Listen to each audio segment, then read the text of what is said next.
I haven't done a driving video in a while, but I figured we could have a little chat. What's our DPD van doing? Let's just go, we'll try and get around it.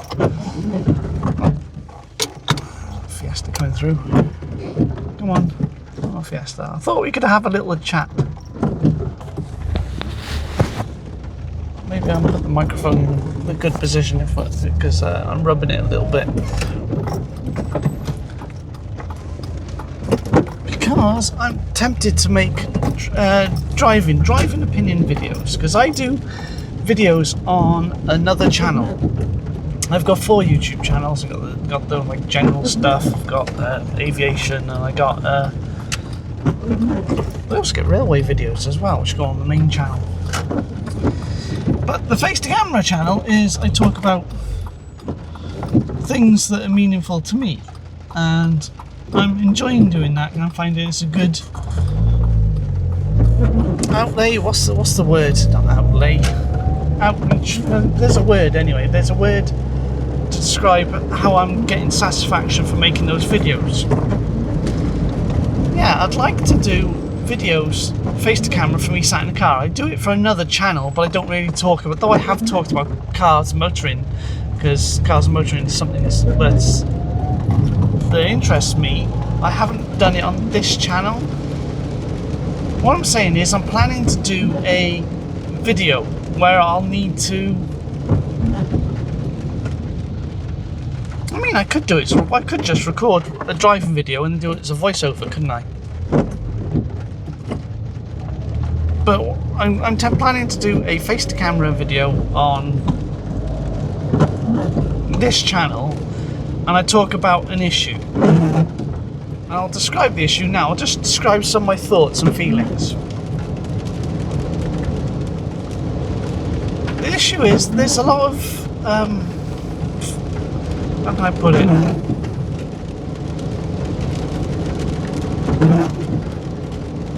People seem to have very strong opinions about certain types of vehicles and certain types of drivers. I mean, there are stereotypes of different types of drivers, but people tend to have, especially in the motoring scene on YouTube, people seem to have very strong opinions.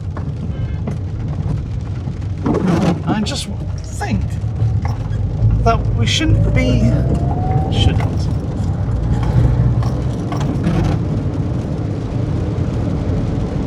I think we've all got a lot of common goals, a lot of common problems. I believe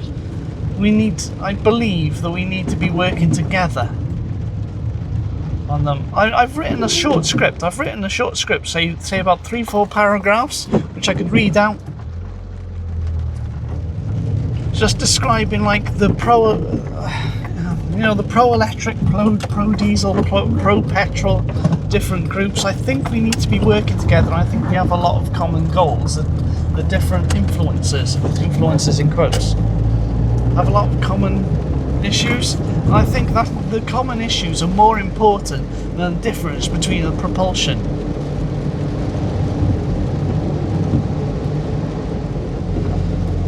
Because the way I see it, there's 2 main issues in motoring these days. There's 2 main issues, 2 main problems,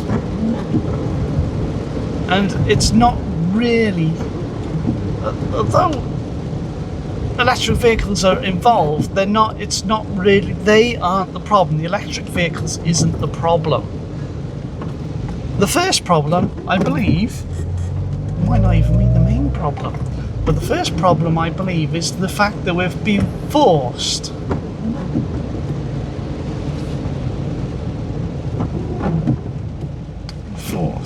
I think everyone should have a choice. I mean, some people, electric cars are brilliant and are perfectly suitable for your needs. Like, I believe, I talked about on my face camera channel, I did a whole video on motoring, and I talked about how much I like the BMW i4, but I like the BMW i4 on paper. That's a nice Bentley for that.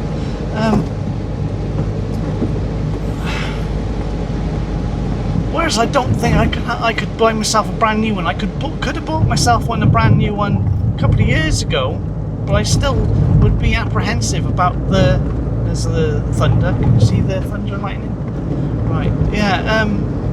I'll be apprehensive about the ADAS, but I know on the newer cars now, the ADAS is even worse.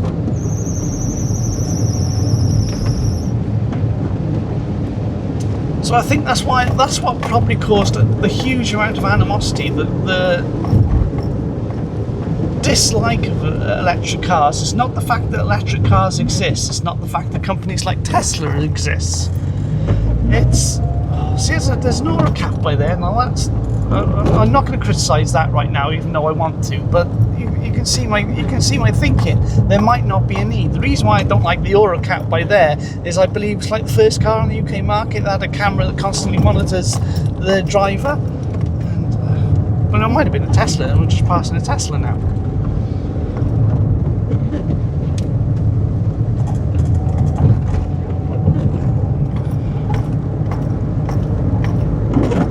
That's the issue. We're forced into it against your will.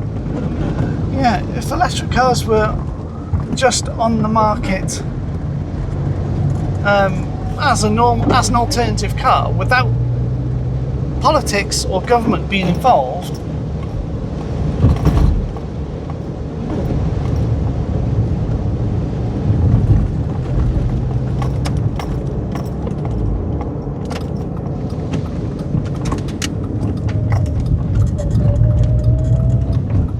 then I think there'll be a lot less hatred and animosity of electric cars.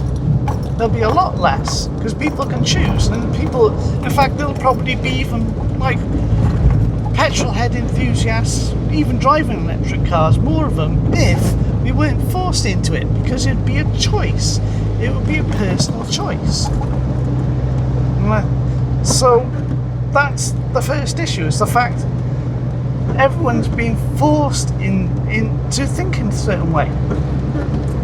I mean, we can go through. Everyone knows there's advantages and disadvantages and compromises. We all know that. I could go through the list. Like, there's like if you only ever drive around the town and you live in a house with a driveway, it's silly not to have an electric car, isn't it?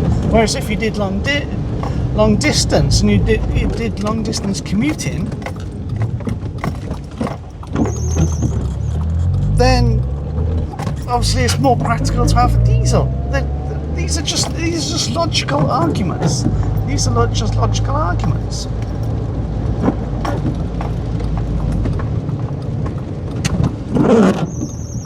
But so I think that this is a common problem. We could benefit.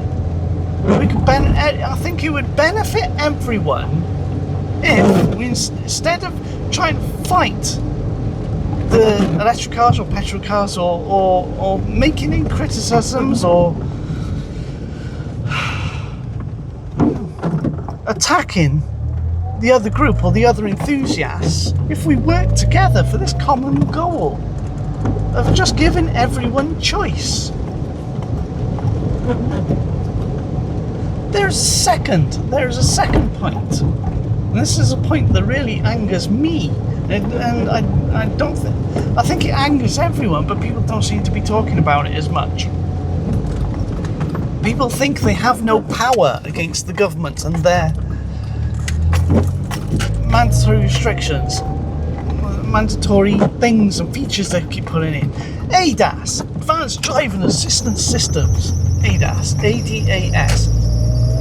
I utterly hate it. I despise it.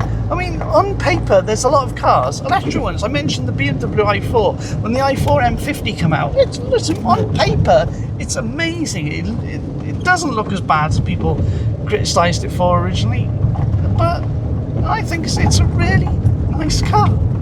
It's a really nice car, and you've got the M60 out now. But and like I said, I did a whole video where I talked up the car and think how great it was. Well, I was comparing it to a diesel Panamera. I mean, I'd love a diesel Panamera as well, but in fact, I would probably rather a diesel Panamera, even if the electric i4 was better for me because of less ADAS.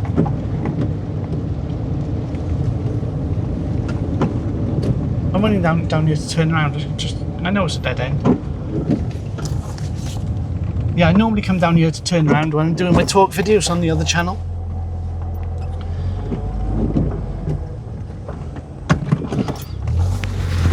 So I think ADAS is equal, if not worse, than the first point. And this is what we need to be working towards. People aren't buying newer cars. People aren't buying more efficient cars. People aren't buying electric cars because they're afraid of ADAS. And every single person, I don't think there's anyone who has a modern car, gets in a car and think, yes, I'll leave the ADAS on today. I mean, it's got definitely, it's like, I hate the idea of lane keep assist, but if I was driving for 3-4 hours on the motorway, it would be probably be a benefit there. There's lots of nice cars up here. You've got that BMW there, and my favourite car that lives up here is this long wheelbase Jaguar X350. It's Daimler badged X350 Sovereign. It's awesome. It hasn't moved for 4 or 5 years, and it's got a long list of advisories. See, I'd buy that if I had enough money and do it up, but I don't have enough money.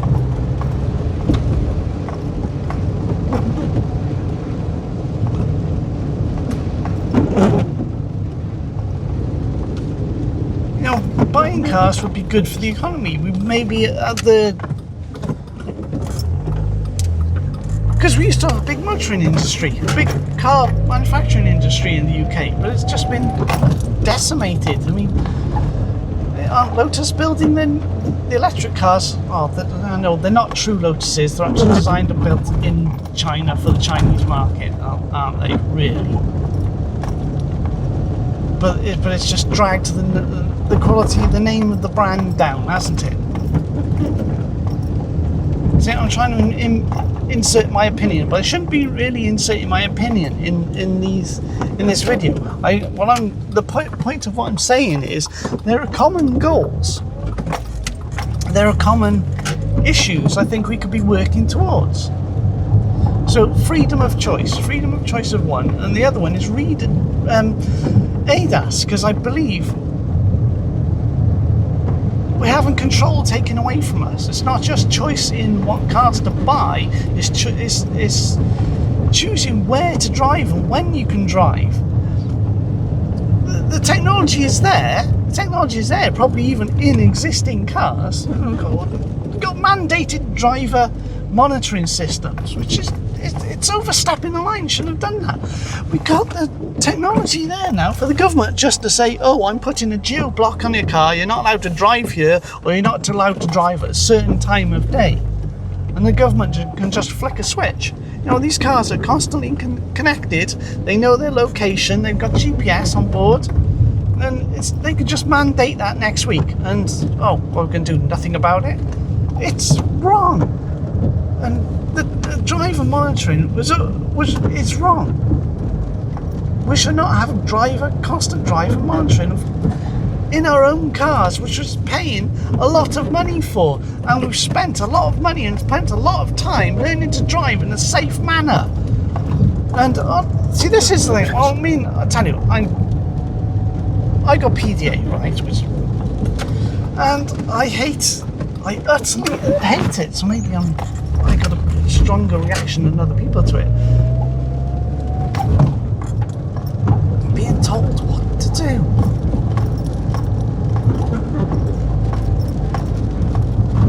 Right, I was going to say something there.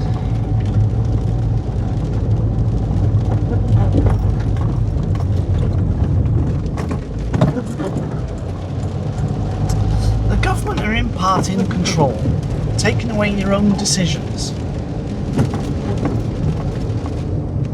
They don't trust us. You know, we go through got this huge expense. You know, a car is an expensive thing. Even if you buy a cheap car, it's still a reasonably expensive thing, and it's something you don't want to damage. You don't want to damage anyone else with it. So it's something you want to protect. And having ADAS forced on us, it goes to show that they don't trust us. They don't trust us to look after our own vehicles or our own property. They don't trust us to look after other people. They think that they got such a low opinion of the electorate that, you know, the population, they think that we're all mad. We're all just going around driving into people. It's just the lack of trust, the lack of faith, and yet we're supposed to have faith and trust in our politicians.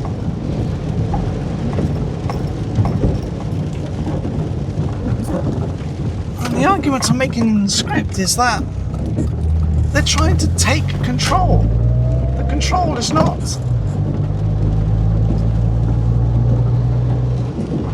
The control is not as necessarily because they want to control the population, but I think it's a lot of trying to prove that they have value. I think that it's more basal than just the idea that some person in power or some department in power wants to impart control on the population, although that probably is an aspect.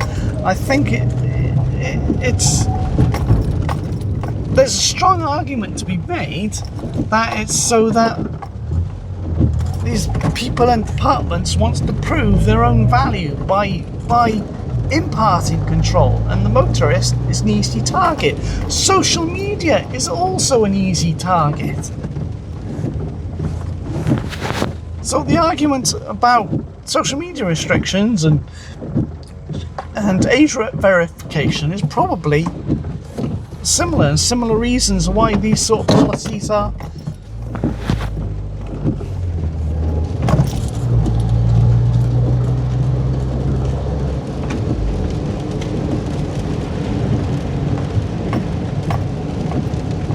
the social media restrictions and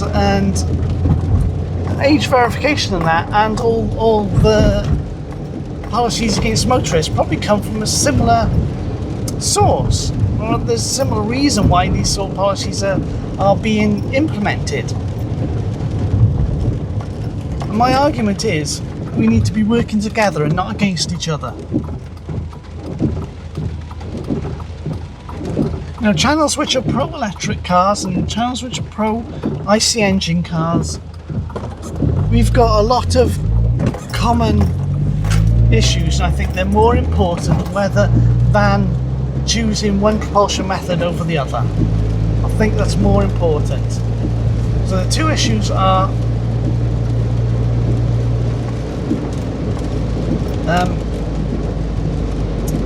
freedom of choice when it comes to vehicles and requirement creep with ADAS. And we need to be working together. So what I'm going to do, what I think I'll do is I'll make a script so that I can try and take my own opinions out of it and just put my own beliefs in there, beliefs rather than opinions.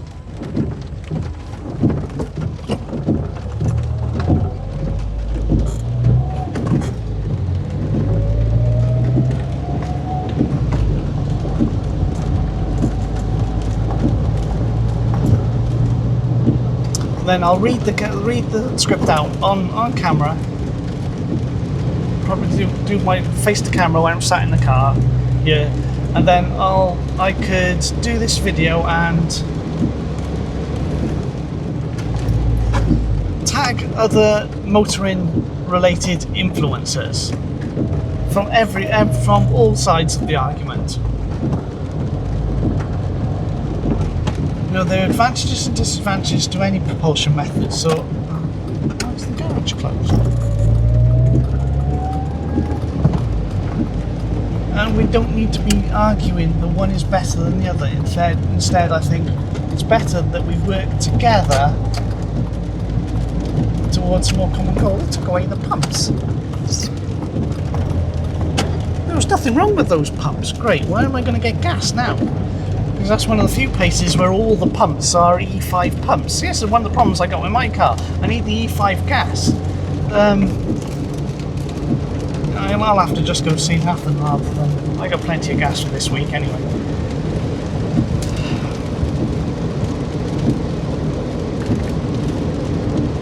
Won't be a problem if I had an electric car. Yeah, I do face-to-camera videos on my other channels, and I'm sat in the car because the car is my personal space where I can actually do these videos, make these videos. And sat at the charger for an hour or so when I'm making those videos, it'd be fine, wouldn't it? It'd be great. So I don't have a problem with electric cars. There's a lot of electric cars on paper which are brilliant, I think, for me, and the car's size. I could even live with the range. I can't live with the ADAS though. How many electric cars don't have ADAS? I'd have to go for a really old one where you've got the less range, when you got when the technology wasn't up to the level it is now. Like first gen EQC I quite like.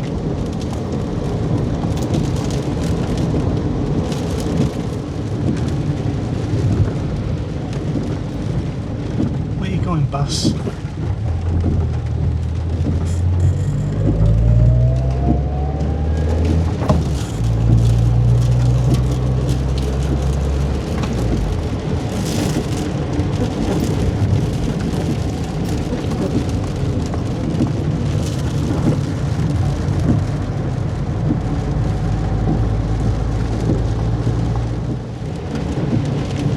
Does my argument make sense?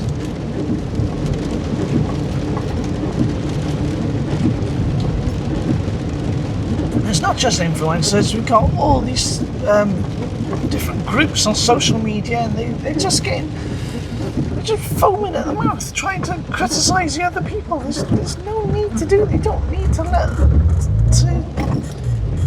to stress yourself out like that. Work towards your common goals. I think we can all work together. We can all work together.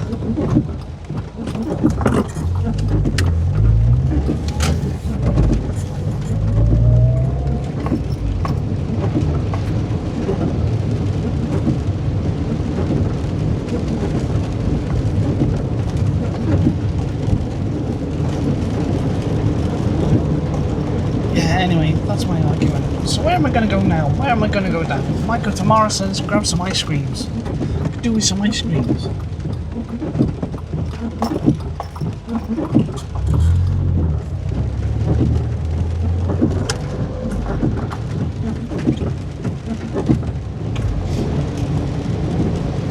There's a nice Jaguar S-Type by here. Jeff buys cars. Jeff Thompson said the other day he didn't like the body kit on the S-Type. Well, I like that. See, us disagree, but see, I can disagree with anybody on any side of the fence. I think it looks quite good on the S-Type, the little body kit you get for the S-Type. One there with it. Though I'd rather have the Duratec engine V6 with the manual gearbox. That's the one I'd have.